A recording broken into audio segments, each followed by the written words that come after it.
And welcome back, episode 85, the 13th of January, 2022 of Thursdays with Charlie. Glad to have you all back and looking forward to a good afternoon with you. Reminder, our 2022 calendars are here, and we do have plenty of them. We're trying to make them available as well down at the Riverside as here at the church. So please feel free to pick up a copy if they're of help to you. And it's a really good-looking calendar this year. I think you'll like the artwork in it. Nice big spaces to write things in to keep ready for the coming events of the year.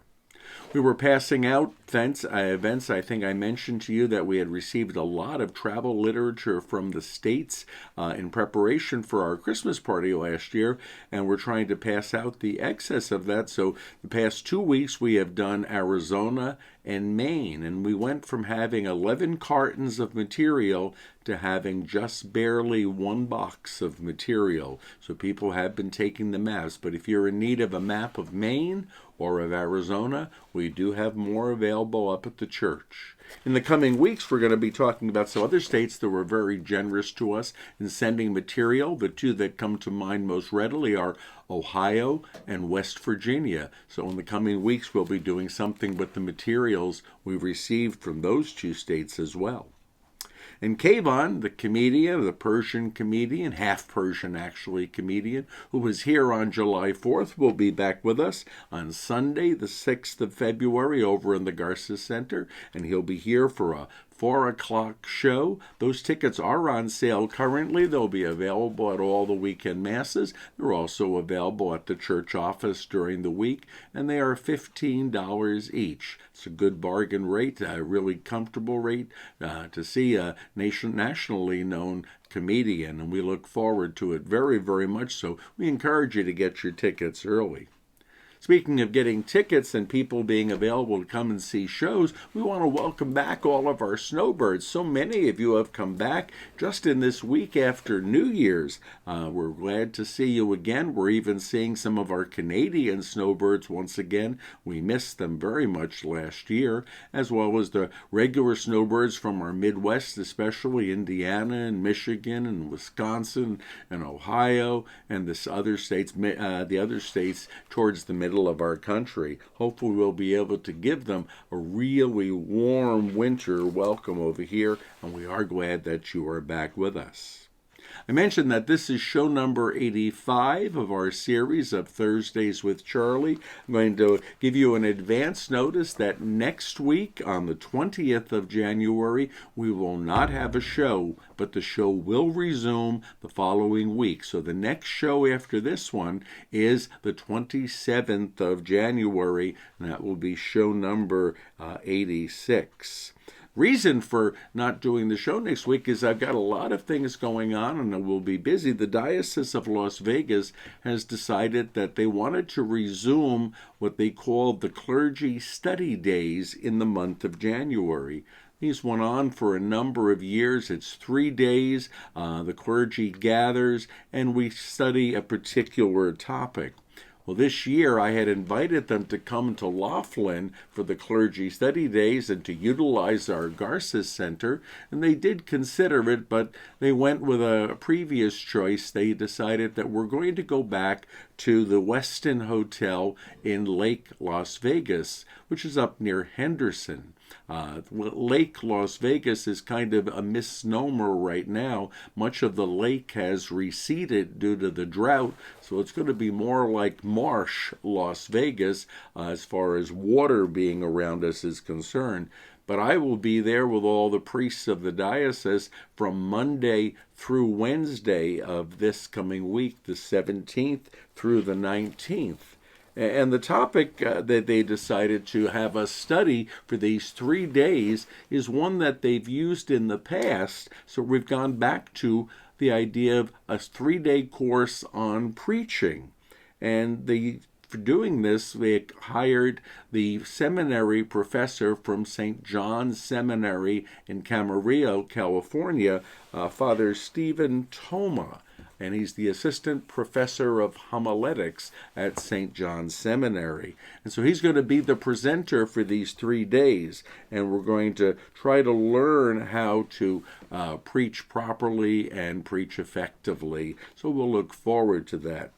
I have to say, I've been doing this for 47 years. If I haven't picked up something on this by now, it's probably a little bit too late, but I'm going with an open mind and see what I can come back with, and hopefully at least come back with some good stories for you.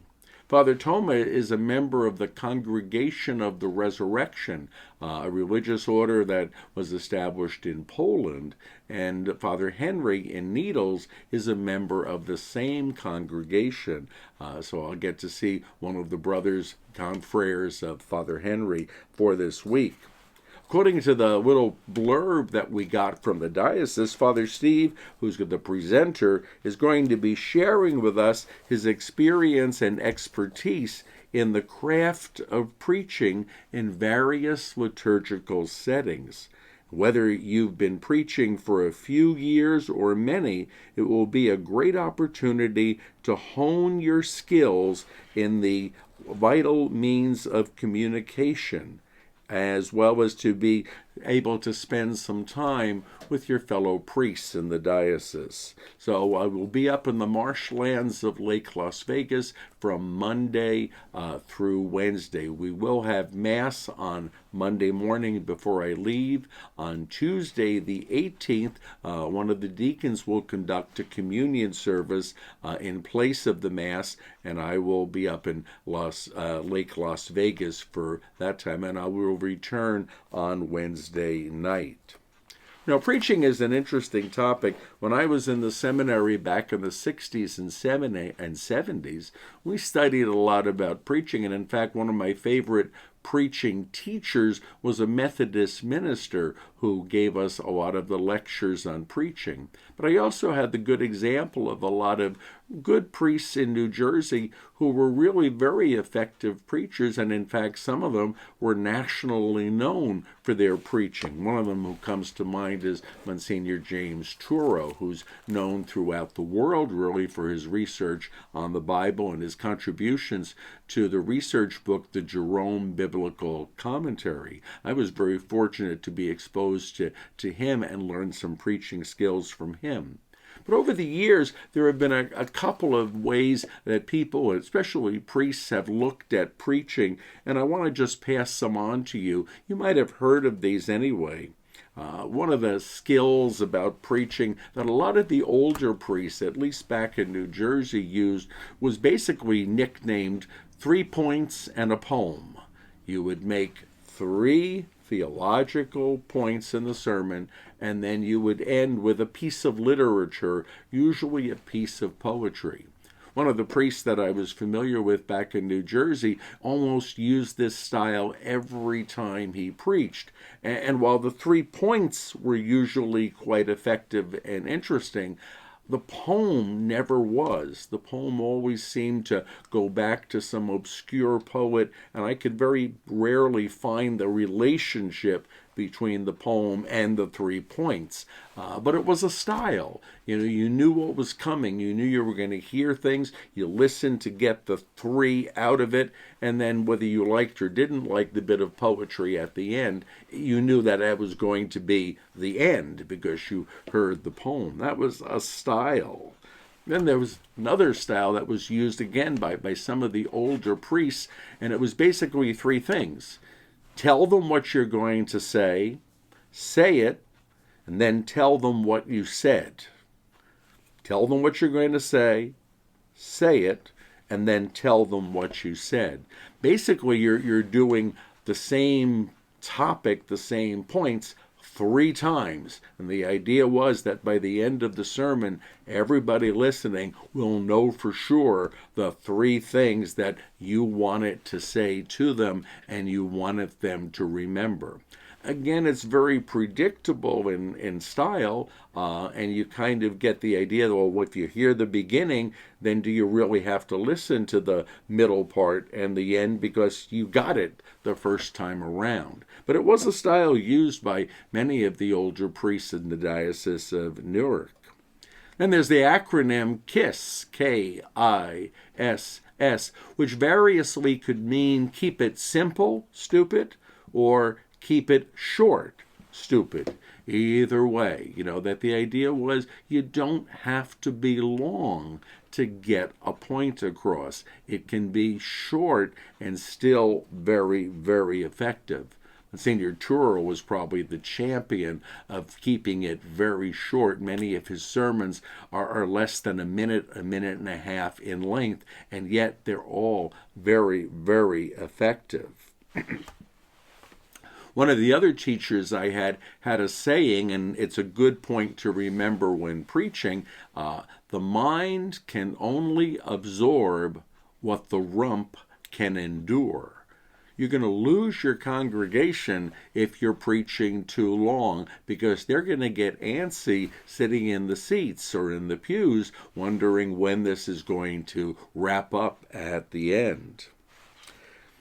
In my day in the seminary, our big mantra for preaching was a sermon should be like a woman's skirt, long enough to cover the material, but short enough to still be interesting.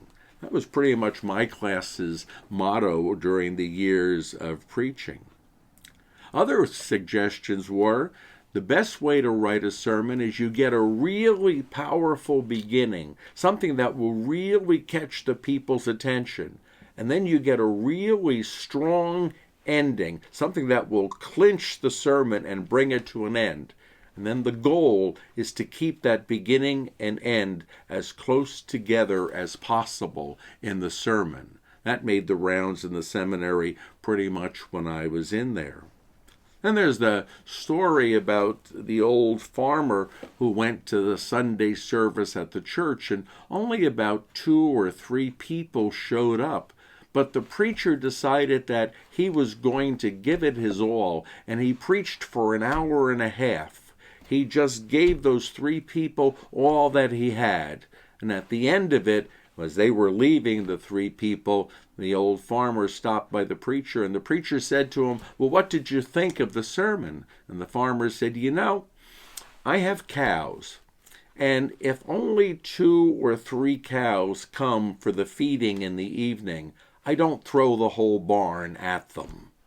Maybe it's a good lesson there that you have to be reasonably aware of your audience, your congregation, and the time that they're spending with you, and how much you want to give in that particular time. One of my favorite examples of preaching was Bishop Robert Morneau. Bishop Morneau was the auxiliary bishop of Green Bay, Wisconsin. And he's retired now, but he gave a lecture to us when we were in the seminary in Newark, and Bishop Morneau's idea was, be very conscious of your congregation. And he had a good catchphrase. He said, if you can make them smile on a Sunday, do it. They've had a hard week, and they deserve to be able to smile when they come to church. I've always liked Bishop Morneau's reference to that. Try to make them smile. They've had a hard week. They should be able to smile when they come to church. By the way, Bishop Morneau has copies of all of my books. I didn't send them to him. One of our parishioners had a contact back in the diocese and made sure that he got copies of my books. And I was really proud over that. And Bishop Morneau wrote me a note. And this is only a couple of years ago before he retired. And he said to me, Charlie, I have your 3 books. He said, and I keep them right on my nightstand next to my bed. Now, I don't know if that means that he likes to read them before he goes to bed, or are they something that helps him fall asleep at night while he reads them before he goes to bed. But it was still kind of impressive to get a note from Bishop Morneau, one of my former teachers, and to hear from him.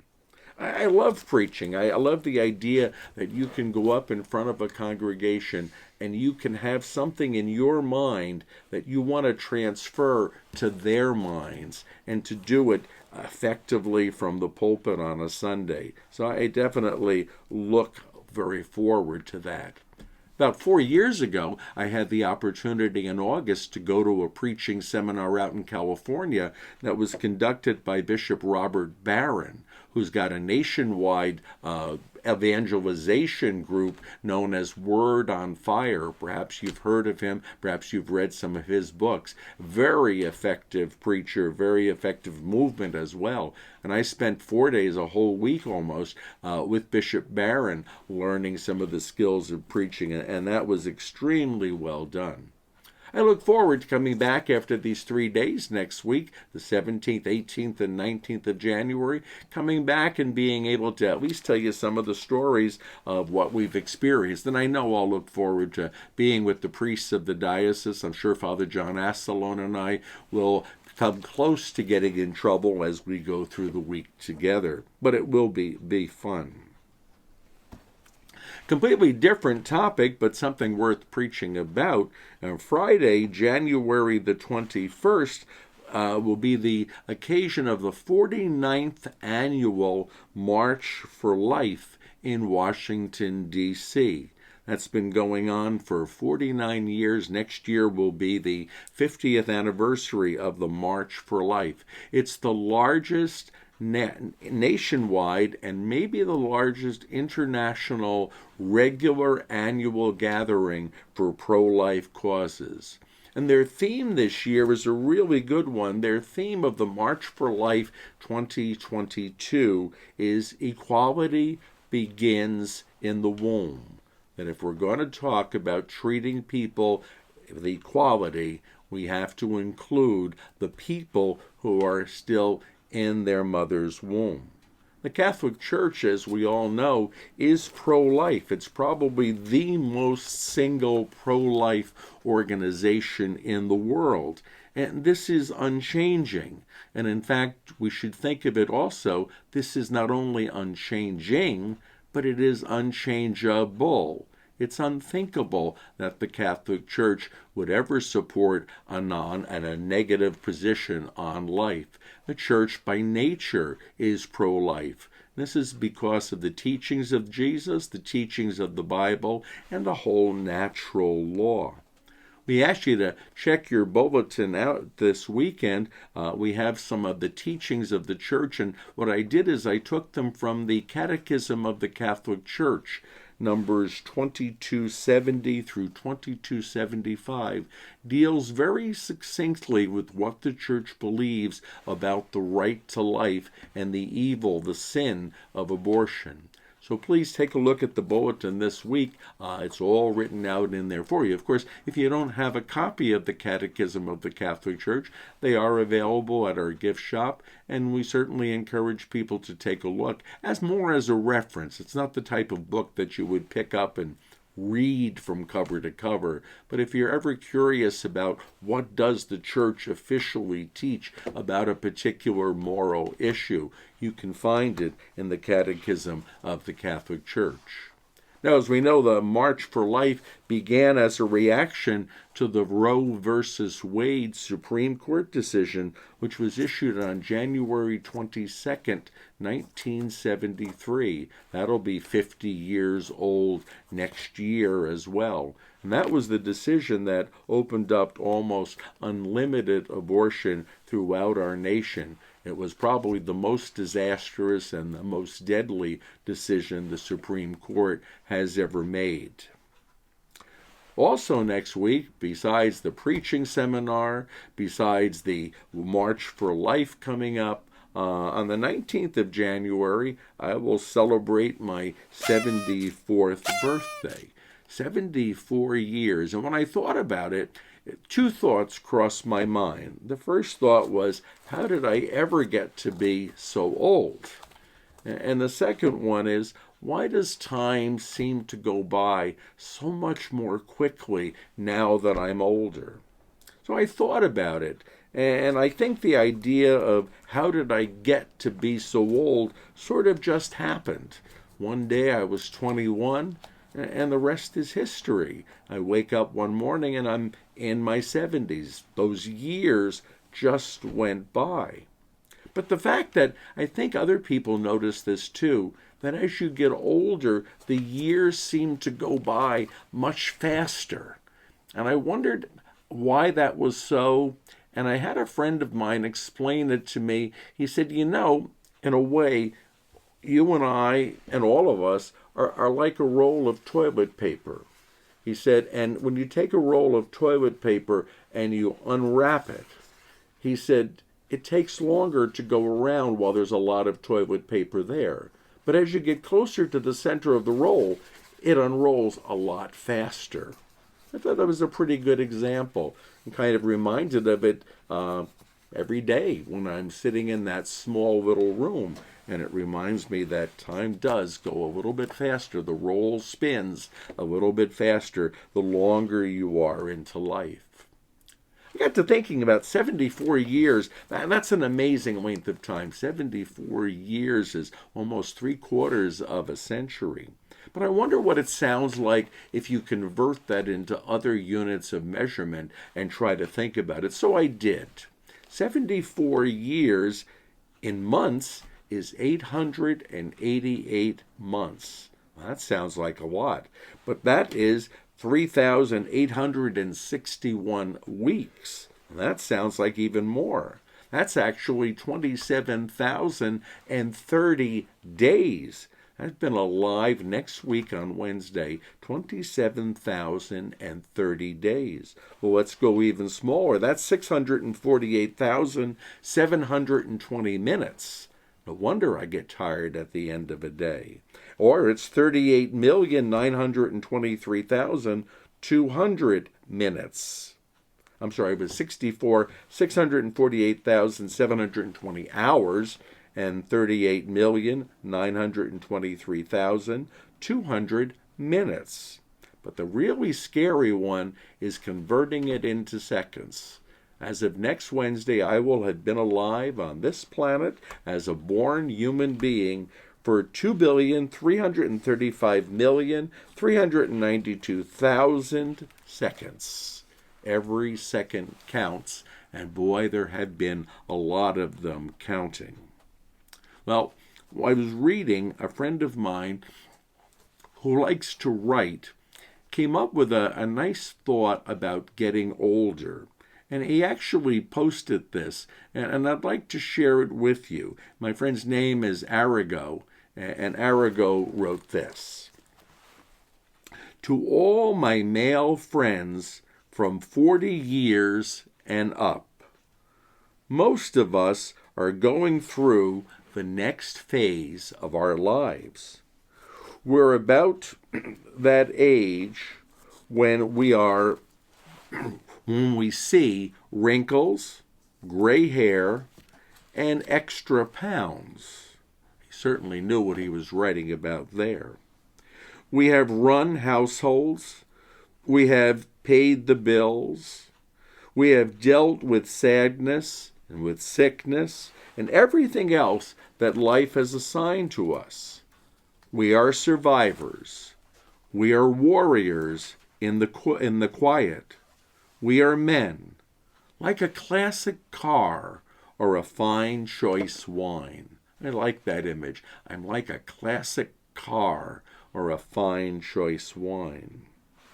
Even if our bodies are not what they once were, they carry our souls, our courage, and our strength. We shall enter this chapter of our lives with humility, with grace, and with pride over everything we have been through. And we should never, never feel bad about getting older. It's a privilege that is denied to so many. I love that line. We should never feel bad about getting older. It's a privilege denied to so many, and we have it. I should mention that Arago is coming up on his 46th birthday, and he wrote that.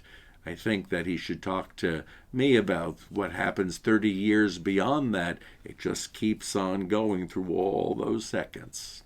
But I like his wisdom.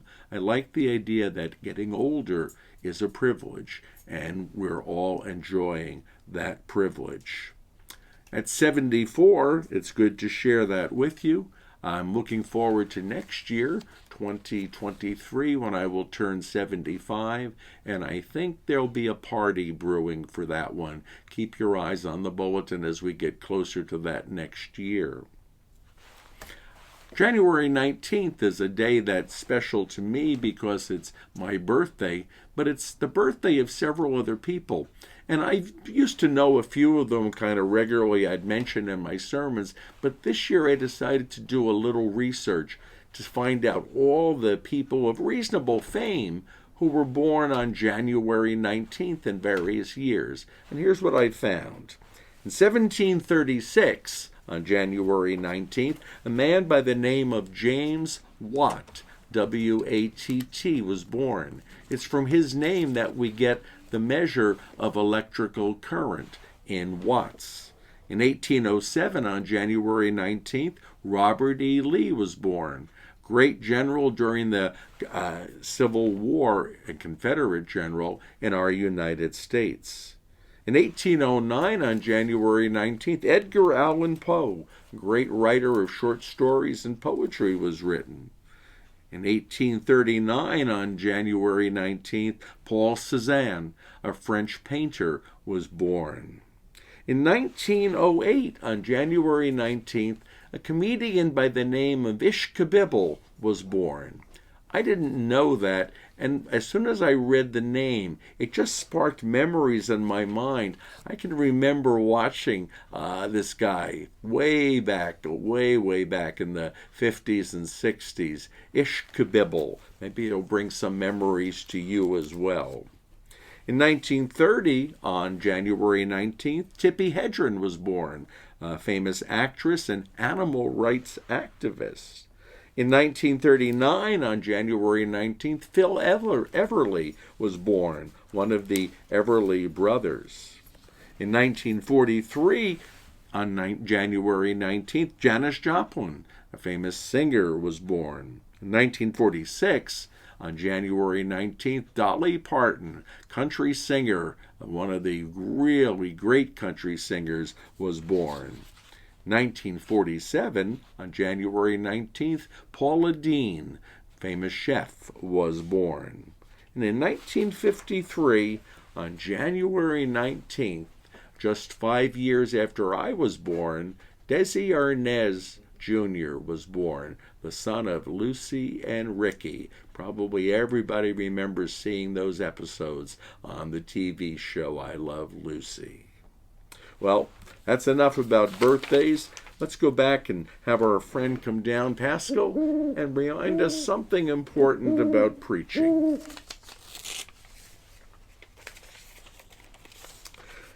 Good idea on preaching. Semper Praedicare Verbum Dei. Semper Praedicare Verbum Dei. Always preach the Word of God.